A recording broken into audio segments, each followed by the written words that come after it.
The goal of this podcast is to help you break in and thrive in advertising. This could be the entry level professional looking to break in and find their first job, the mid level looking to break through and find that next promotion, or you marketing professionals out there that are looking to find your next agency partner. We do this simply. We share the stories and advice of those rocking it on the other side. And this is a part of our Indie Week series. We want to ask multiple agency owners, founders, CCOs, people that work at independent agencies today, why that's their superpower, why they chose the independent agency route as opposed to the large holding companies. It's been great so far. And this episode is with Joel Holtby. He's the founder and CCO of Courage, which also, he was also named Ad Age Creative Director of the Year. So he is a big deal. His story is very interesting. He knew from a very young age, due to his father, who was also an entrepreneur, that he wanted to be a founder of his own ad agency. So he went to school, he studied design, and then realized that there is this thing called art direction. And that's when the switch flipped for him. He then broke into advertising by building a portfolio, but I'll leave the rest of the story there.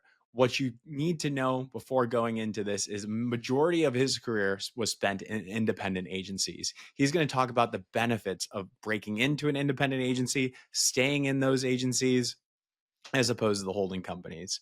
And then we get to the real good stuff, why he founded Courage, the people that he founded it with, and what's their reason for existence, how they're crushing it today. And you're going to love that. Check out their work on their website, which will be in the show notes to explore, and then go connect with him. We hope you love it. I know I had a lot of fun recording it with him. Now on with the show. This is the Breaking and Entering Advertising Podcast. And as usual, I'm your accomplice, Gino Schellenberger. Kick it, Mikey.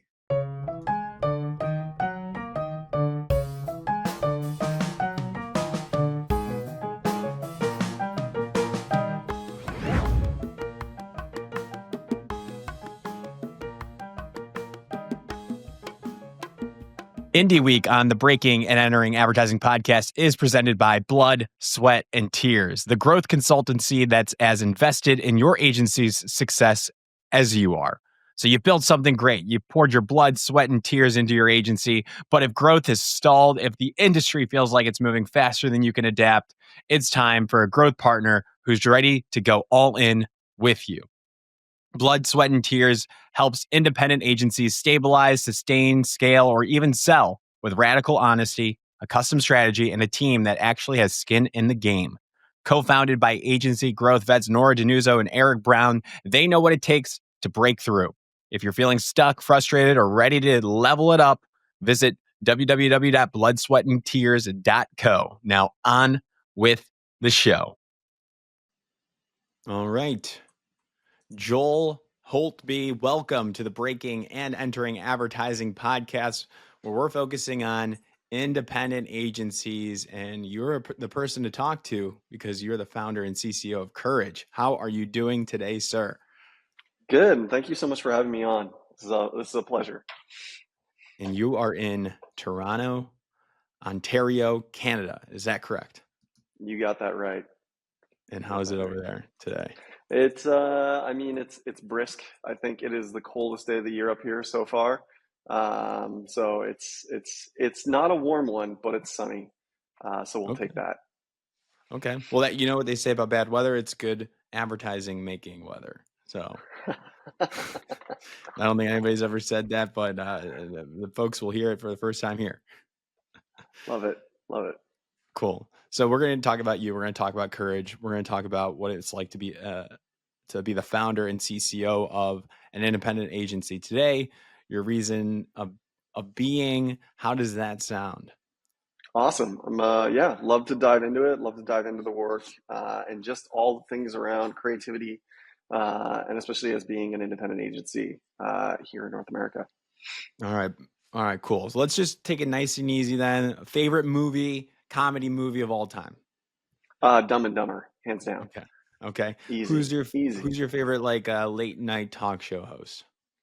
I mean, it's funny enough. I don't tend to watch. I got young kids, so Hmm. I'm conked out pretty early. Hmm. I don't tend to get into watching too much late night TV, but I always enjoy Colbert. I think Colbert does a great job, especially when he gets onto his monologues and his rants. The Daily Show is always still funny Hmm. in my books. Jon Stewart still makes me laugh. I love watching some of his clips, but and then if I'm really into sort of some later night stuff, I love Saturday Night Live still Yeah. produces some bangers. So Yes. Yes. And then any ad campaigns that stuck out to you early in your career, maybe when you were younger, that were like, wow, that's pretty cool. I can see myself doing this one day.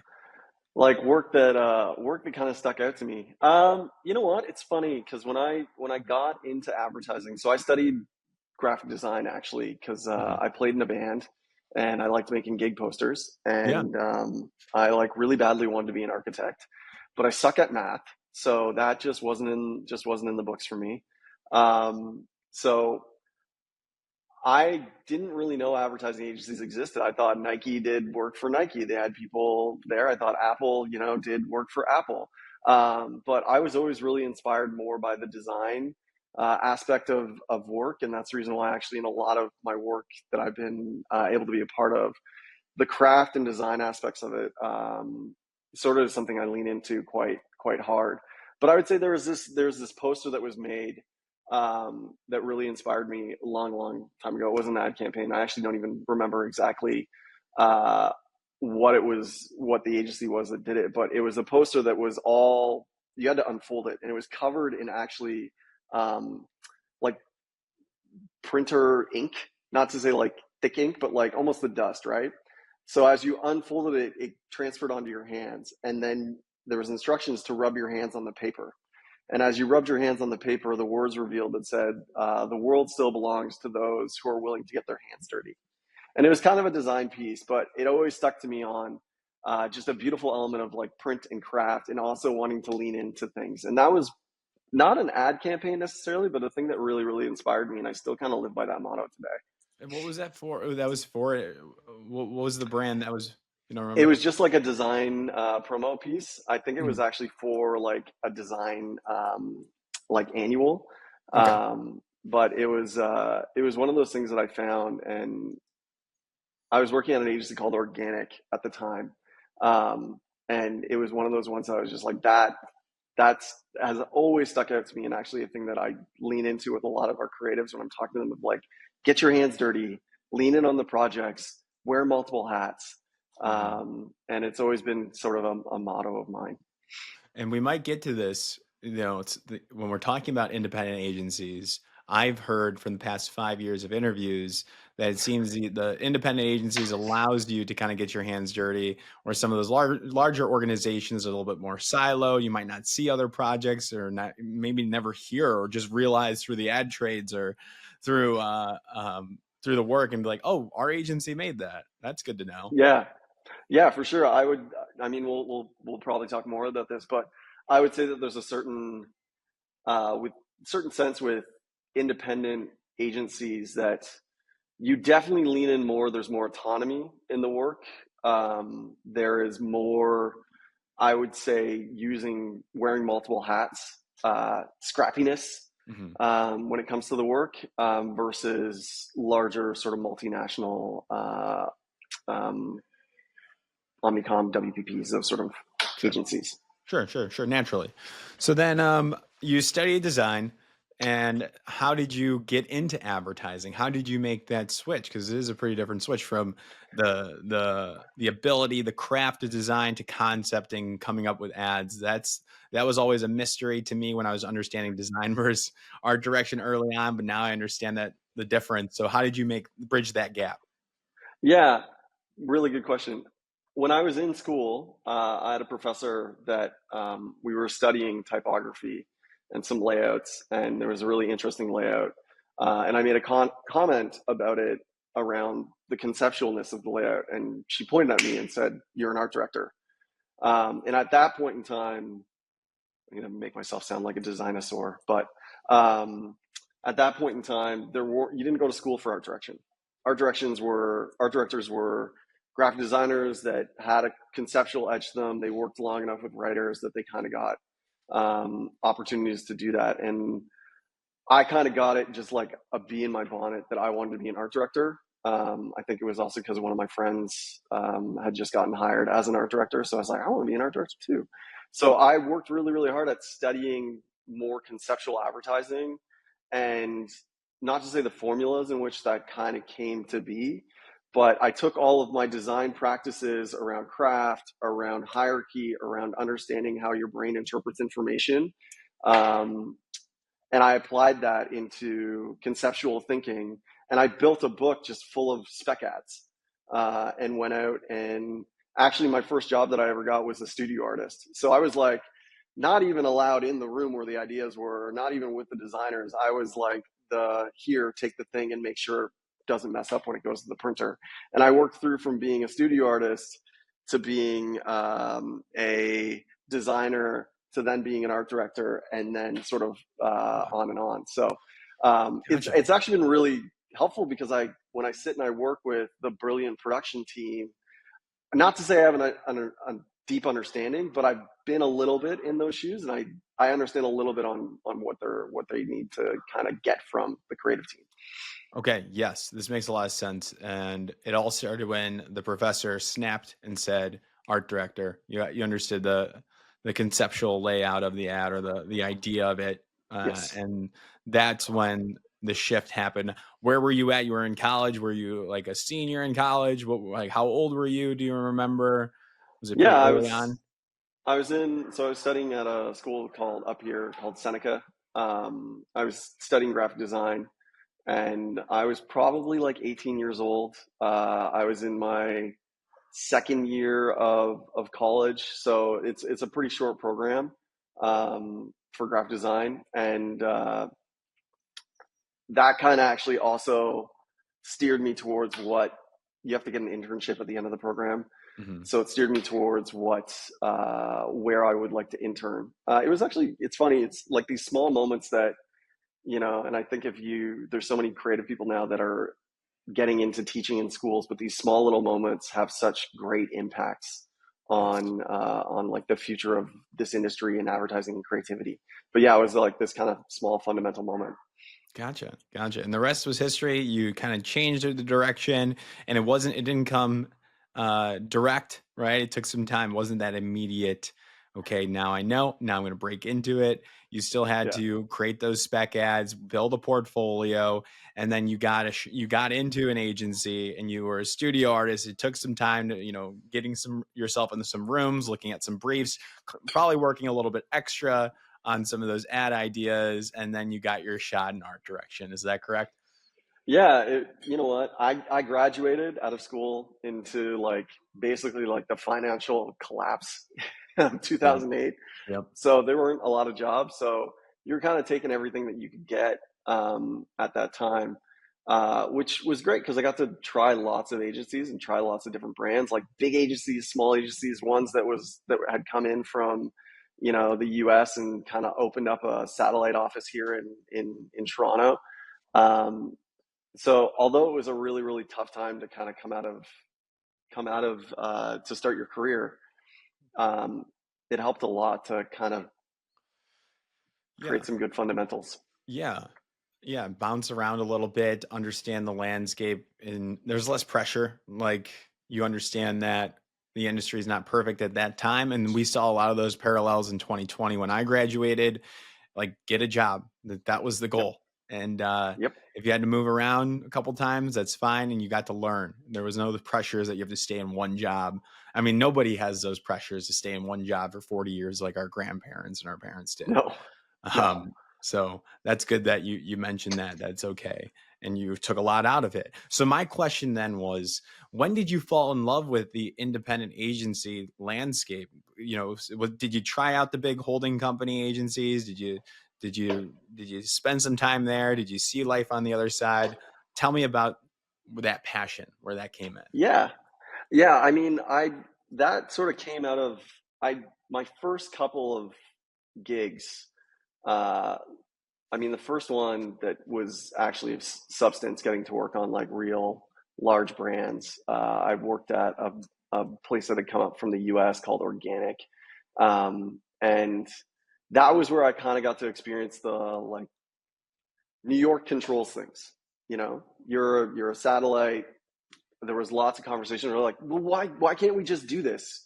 I'd love to invest in this idea. Like, let's just go. It's my hours, it's my time. But it comes down to, well, New York kind of controls everything, and we need to make sure that like accounting controls it.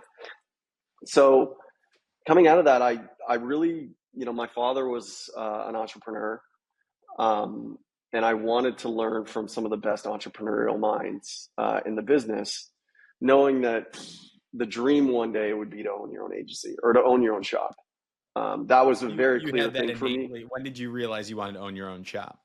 Even when I was in school, that was the Okay. thing. Like that was the goal. And that could be So from I your passed down genetically by seeing your father as an entrepreneur, and then you fell in love with the creative side of things, and you're like, okay, yeah, I want to do it. Like that was a North Star internally. You had that. yeah.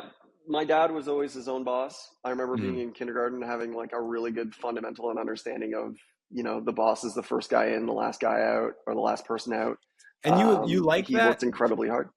I mean, Yeah, did as a son, because my father was just like a school teacher, so it was yeah. like very very simple. Like, how was it like growing up with that? Like, did you respect that? Did you admire that? And so you were drawn to that?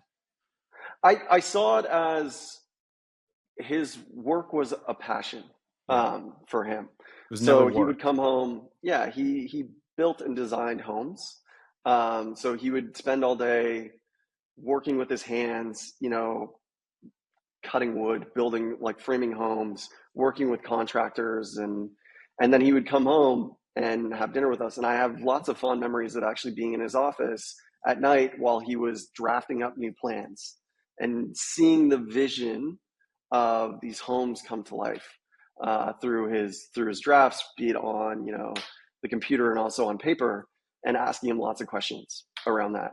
And um, I just had an understanding that like he would leave early in the morning, he would come home, spend time with us. He would like, you know, he was a really great father, but then he would go back to work at night because it was a passion for him.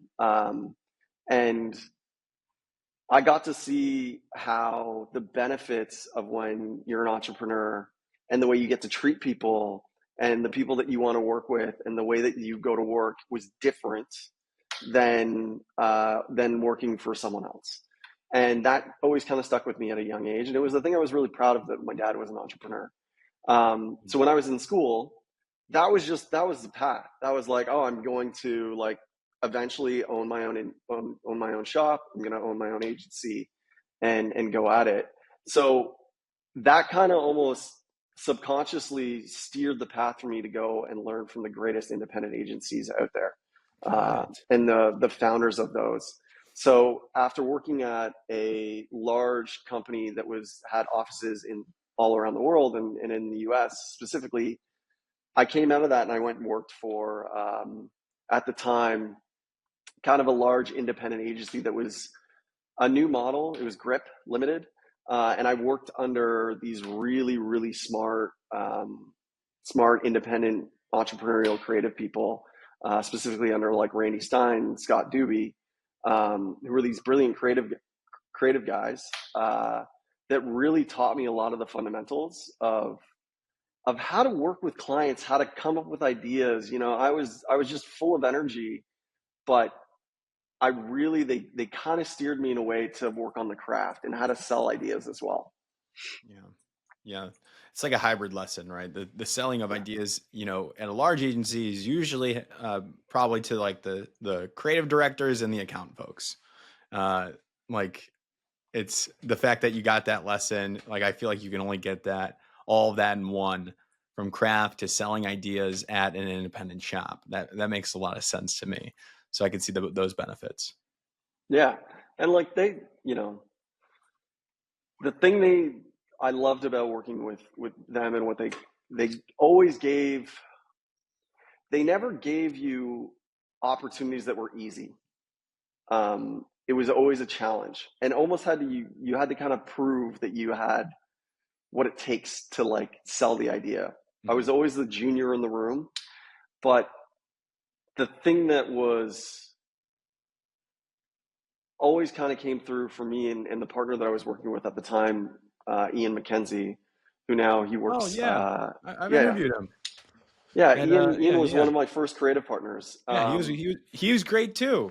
That's Yeah. awesome. You guys are both great. But the thing that I loved about Ian when I was working with him was Ian has a very brilliant mind Hmm. of being able to, and what I learned from him, of being able to storytell and also like systematically go through ideas. Uh, and that really applied structure. So when we were working together and then we would bring that to our creative directors, they would push more on the creativity of being bold and thinking on ways that we could take ideas and kind of push them further. And then Ian was this brilliant kind of systematic writer that would make sure that everything worked Hmm. in that way. So it was a really interesting time to be kind of a junior art director, and really kind of almost form yourself a little bit. Now that you're bringing that up, that does remind me of that interview. And he's super smart, brilliant, and like kind of methodical. Yes. But it made for a great podcast.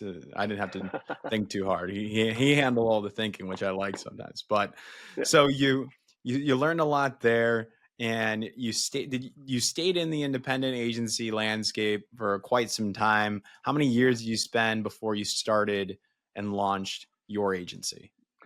So I've actually spent, I would say, other than like 1 year, I've spent the entire part of my career in independent agencies.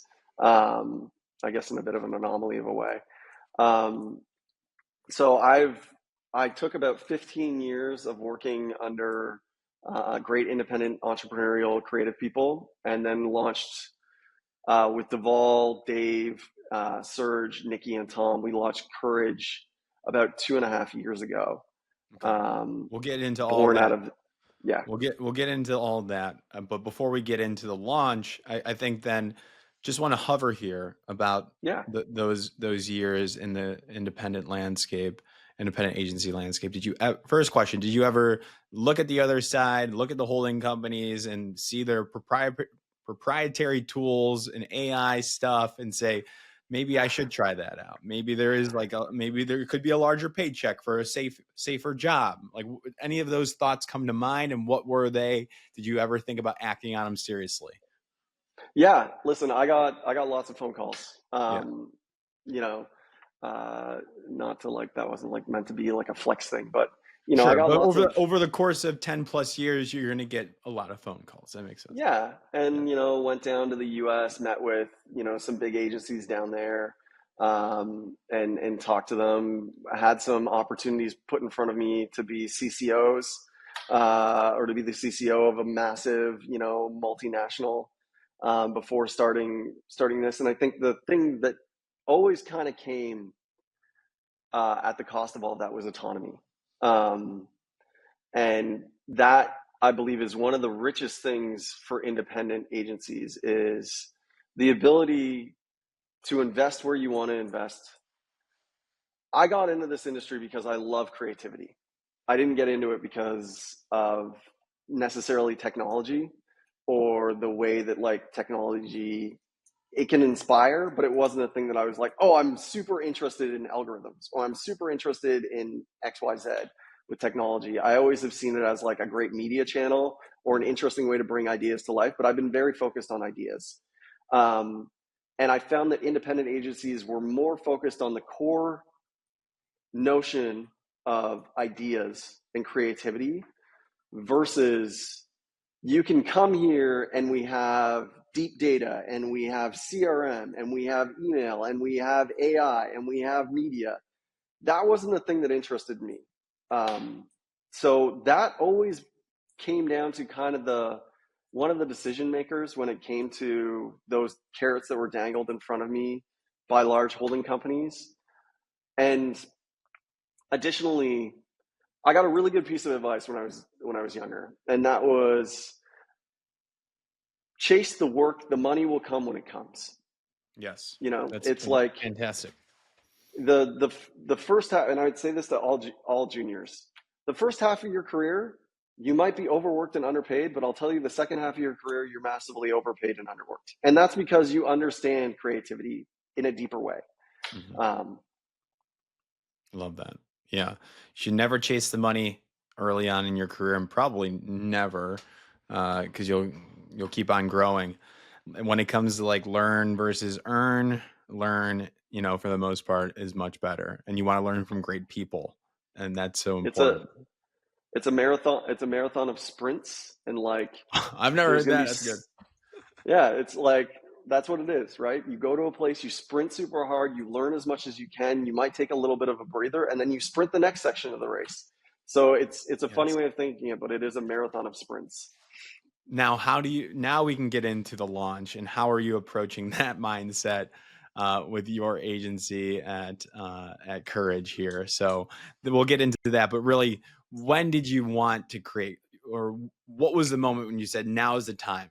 From when you were in college, you said to yourself, "I want to own an agency. I want to be a founder of an agency." Now you're doing that. When was the time right? Give us the whole story.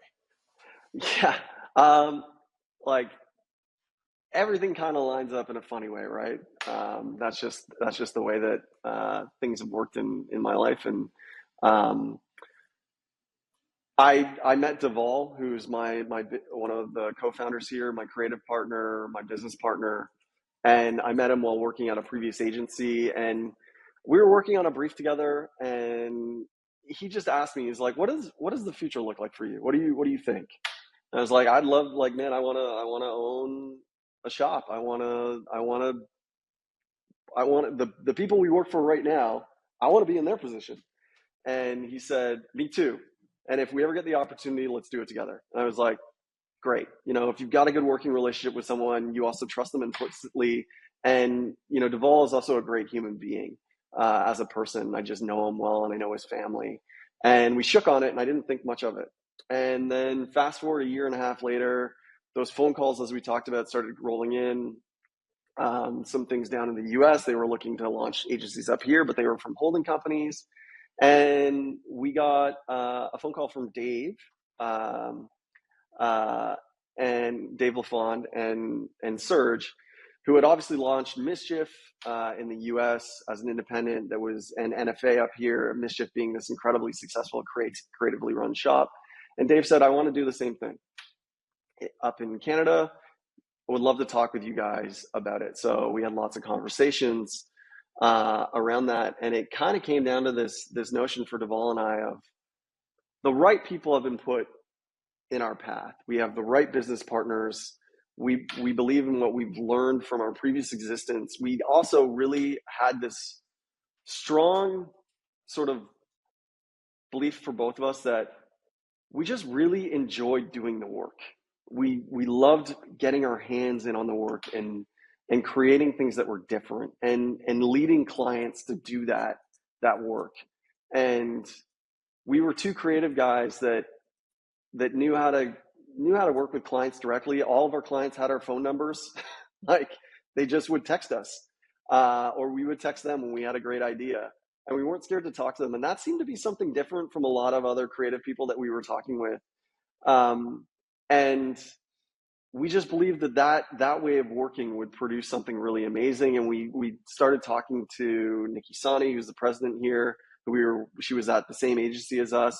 She loved working together. We also knew that she was one of the most brilliant business minds.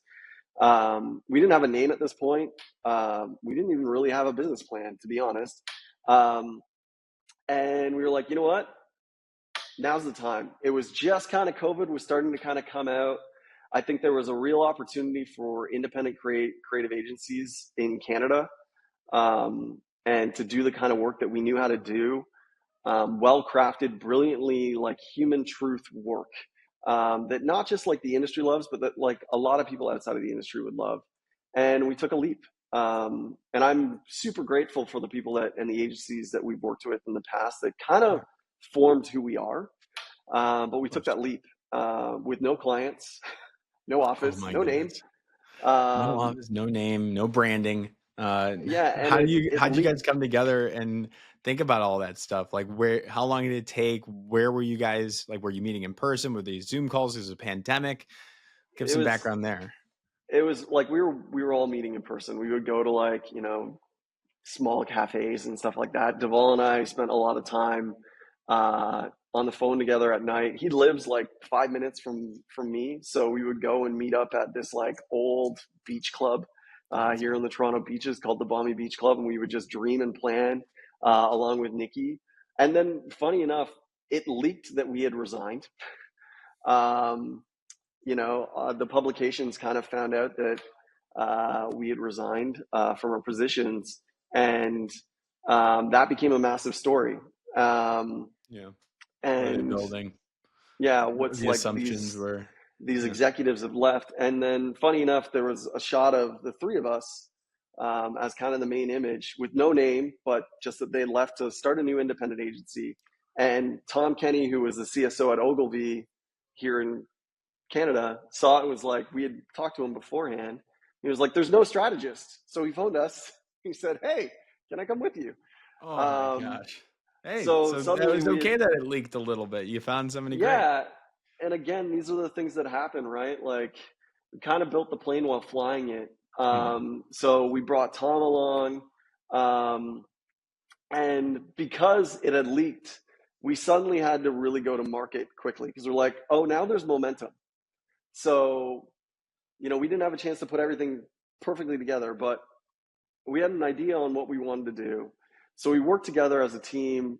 We came up with our name. We came up with kind of and the name sort of aligned exactly in the type of work that we had done previously in our lives, and also the work that we love to do. And that, the name Courage, we really wanted to have a name that people could have for their own. Everyone that works here has courage. It's a thing that clients want, and it kind of set the bar for the work that we were going to do. Yeah. So also, naming an agency is harder than naming your first child. I'll say that. Like, I don't think I spent a lot of time, you know, fussing over my daughter's names as much as I spent over naming this agency. Oh my goodness. So then we came back out again with our name, our purpose, all those sorts of things, and just went into pitching business. Incredible. Incredible. Yeah, you didn't just want to call it Holtby and Partners Co. No, no, we really wanted to have, that did come up though. It's Deval and I's names do not blend well Yeah, together. I'm sure you Uh, thought of everything. Those sessions are like just internal monologues going on. Even yeah, naming is so fun. Like the classic branding exercise of naming and like mission, vision, totally, value. I love that stuff.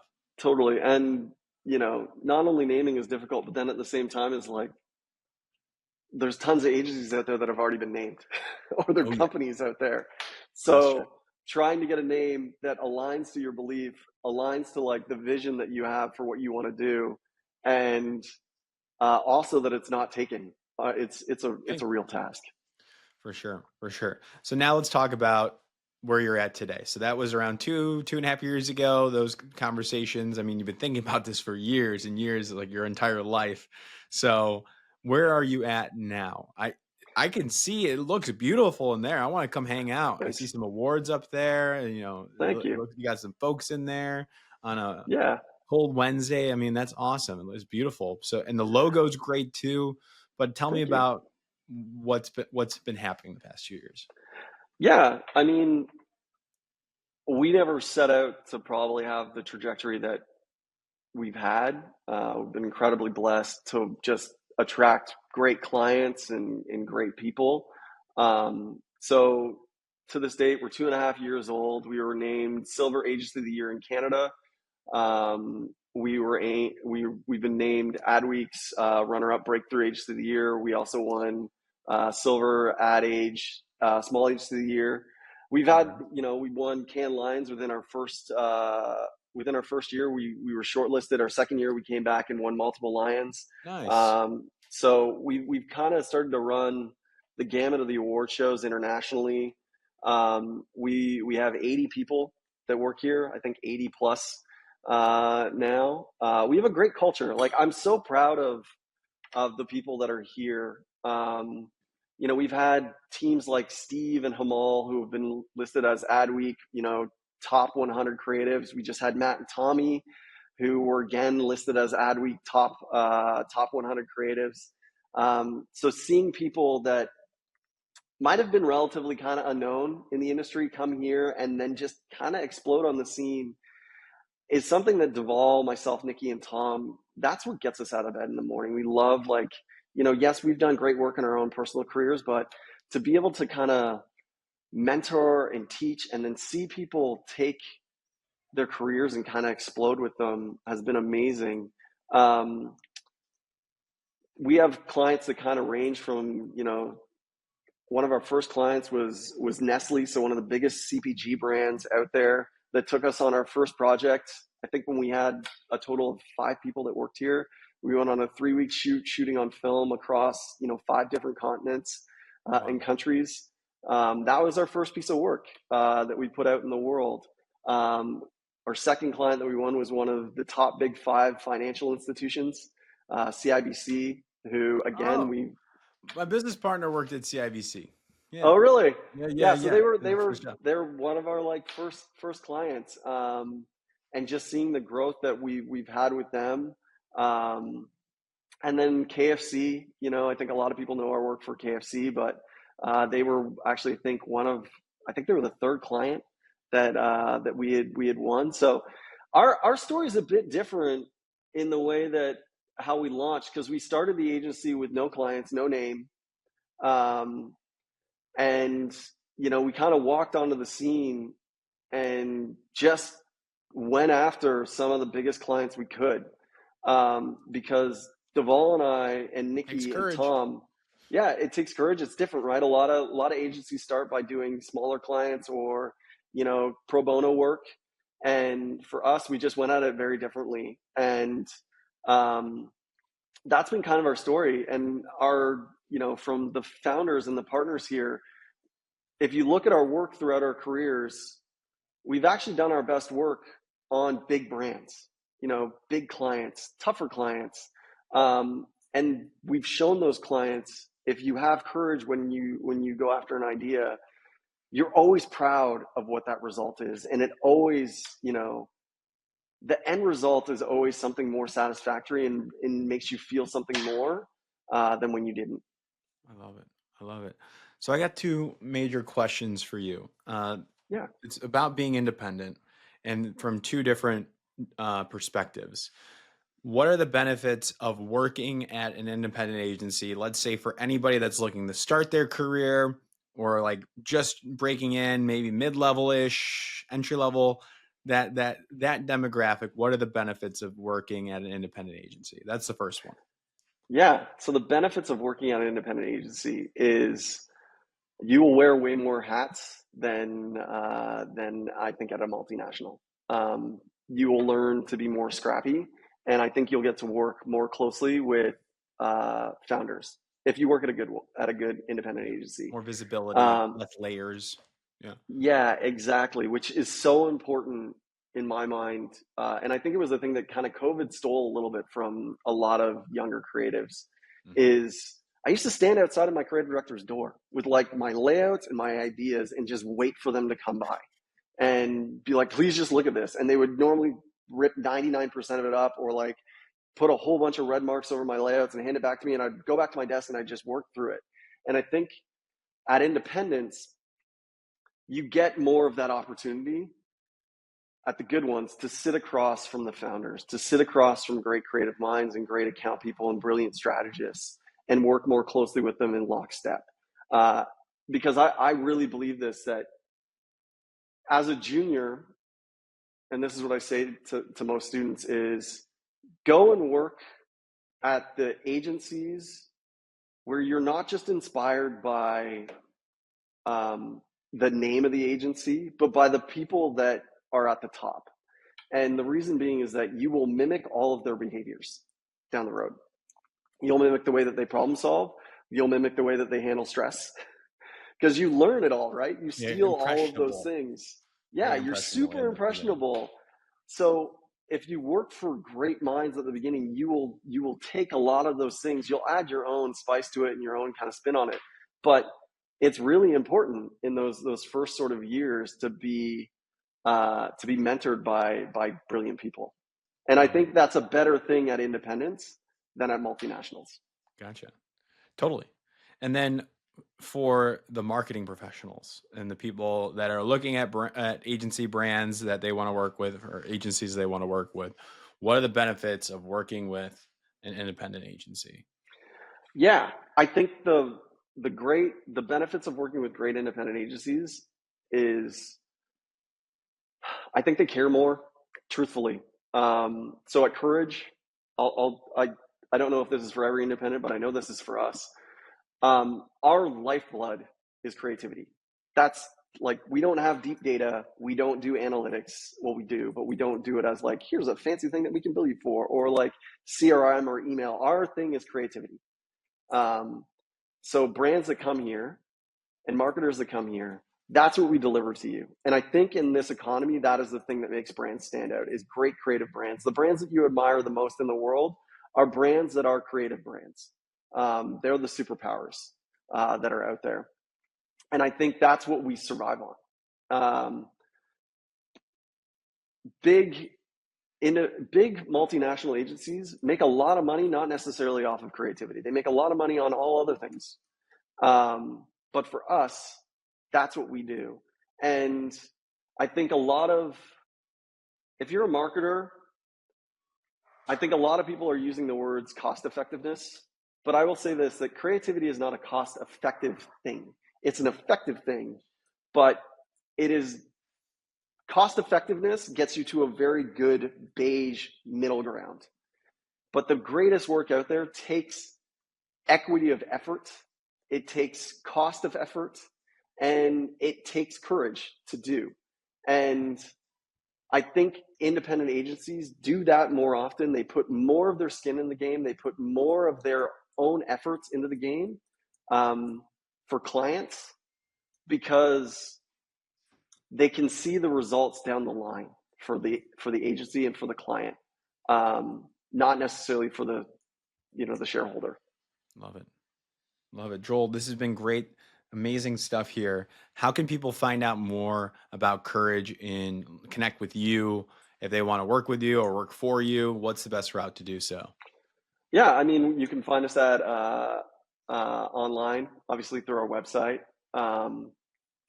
And also you can find us on LinkedIn very easily. Send me a message on LinkedIn. It's just Joel Holtby. I don't think there's a lot of Joel Holtbys out there. But yeah, that's the best way to connect with us. And listen, if you're a brand that has seen some of the work that we're doing and you want some of what we love to do, and like, we just love to make brands relevant. That's a thing that just gets me out of bed in the morning. I love working with marketers that see the potential in their brand to be relevant in culture, that love the work, and see it as a passion, in the same way that everyone here does. Love it. Well, they will definitely reach out if there's those synergies there. I'm sure there's going to be some alignment. So thank you so much, Amazing. Joel. Great job again. I wish you all the best with Courage to the next forever, however long you guys plan on running this till you retire, I'm assuming. So Yeah. all the best to you, sir, and all your employees. It seems like you guys are doing phenomenal. Thank you so much. And it's been an absolute pleasure. And thank you for the opportunity to speak. Of course.